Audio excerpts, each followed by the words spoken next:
Okay, welcome to my February TBR, which stands for To Be Read, aka just the list of books that I plan on reading in February. I went through like a really big reading slump where I just could not pick up a book. I don't know what it is, but actually I know what it is. It's TikTok. I went from being a really big reader to not picking up a book in ages. And then just recently I started reading again, and especially with the Solangela book coming out in May, I picked up the Percy Jackson series again right now and they reread I'm on the Sunny Neptune. Anyway, so I came back here and I have a few books that I picked out. I only picked out 4, so that averages to about 7 days per book throughout February. First off, we have First off, we have Song of Achilles, which is a book that I had heard about a lot. It was very popular in book talk, and I saw a lot of people talking about it. The general consensus is that it's pretty good, but it is one of those popular books. I don't really read book talk books. It's not like I don't want to go with the trend or whatever. I don't really trust book talk, not gonna lie. So they were all talking about this book. It's kind of let me not read it. But I'm reading this in preparation for the Solangela book, kind of. I'm going through my Greek myths phase again, Greek mythology. I just got into Hades Town too, and that was a whole rabbit hole, and it's still kind of going on. So I figured, might as well pick up Song of Achilles right now. I'm not 100% sure off the top of my brain if Rick or Mark have mentioned anything regards to Achilles in regards to the Solangela book, because I know Rick briefly mentioned Orpheus and Eurydice, which is why I was like, hold up, there was a musical called Hades Town. Now might be the time to look it up. Looked it up, got re-familiar with the myth and everything. There's 3 different versions of the Orpheus and Eurydice myth, in case you don't know, but I was like, anyways, went down that rabbit hole. I can't talk about anything. Oh my gosh. I went down the Greek myths rabbit hole. So I don't know. I'm preparing myself with as many Greek myths as possible for the Solangela book. Oh wait, she also wrote Circe. I've heard about that book too. I haven't gotten my hands on it, but I'm more interested. I could have sworn she wrote some sort of book on Hercules as well. I could be wrong. Did she? Oh my gosh, I'm hallucinating.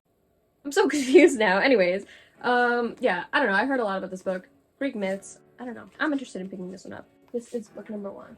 Then we have The Diary of Anne Frank, and I've already read this once. This is a reread technically. My little sister just recently went to the library, 2 days before I left. Went to the library and decided to check out this book, and I've always been trying to get her more into reading and writing.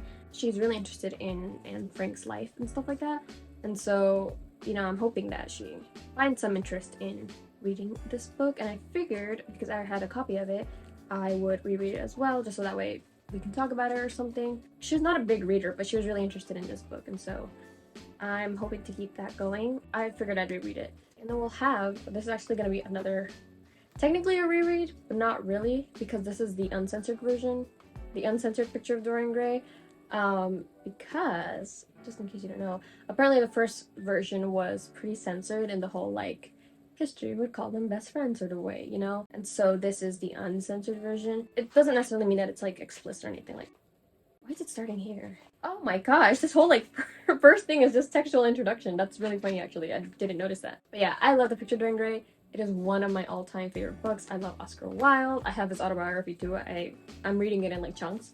But I'm so excited to read this. I've been meaning to read this for a while now. One of my all-time favorite books. I don't have the original version of The Picture of Dorian Gray, and so I'd like to get my hands on that one to kind of compare them. But again, just looking through this, I just recently saw that they have the general introduction, they have the textual introduction, and then at the end they have notes, and I'm pretty sure the appendix they have, right? Yeah.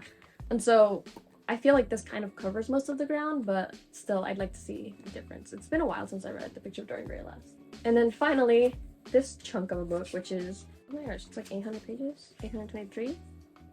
So this may take more than a week to get through, but this is The Brothers Karamazov, Karamazov, by Dostoevsky. This is the bicentennial edition. Is that what, 200 years? Question mark? 200th anniversary, yeah, okay, I know words. Oh my gosh, look at me go. My sister recommended me this book. I think she read it in one of her classes or something. But yeah, anyways, she told me that this book was good. She was like, if you can get your hands on it, get it, read it. And I was like, okay, I will. And so I got my hands on it. I haven't read it yet though, so now it's for sure on my to-do list. She really liked it. She's not a big reader, but I'm interested in it. the bits that she would like tell me about I thought was really interesting. I'm actually really excited to get into this book. So that's my February TBR. It's only 3 books, so I know like if you're used to watching TBRs on YouTube, you're probably like used to like a huge stack of books, but it's like I'm not there yet. Let's slow down a little bit, you know. Let's normalize getting through 4 books a month. Even that is a lot for some people. So, you know, this is my goal. Will I get through all of them? Maybe. Perhaps.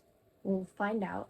Like I said, it averages to around 7 days per book, but, you know, you see how different The Brothers Karamazov is to, you know, The Uncensored Picture of Dorian Gray. And Song of Achilles feels like one of those books that I can just, like, get through in maybe a handful of days, 2 or 3 days maybe. So, you know, I feel like I can do it. If anything, I'm just more worried about The Brothers Karamazov. It might be one that I read alongside the other books. We'll figure it out. We'll see how it goes. So these are the 4 books I'm starting off with. My goal for this semester is to just kind of finish reading all of the books that I've bought and just completely get those off of my reading list, I guess, to be read list, whatever that would be called. Again, I've been on, it's the opposite of a reading slump, reading run. I've been on reading, I'm in a reading mood recently, and luckily all the ones that I bought are ones that I'm like really interested in, so I don't think it'll be that hard. My goal is to also kind of lower my screen time through reading instead. That's my reading list for February.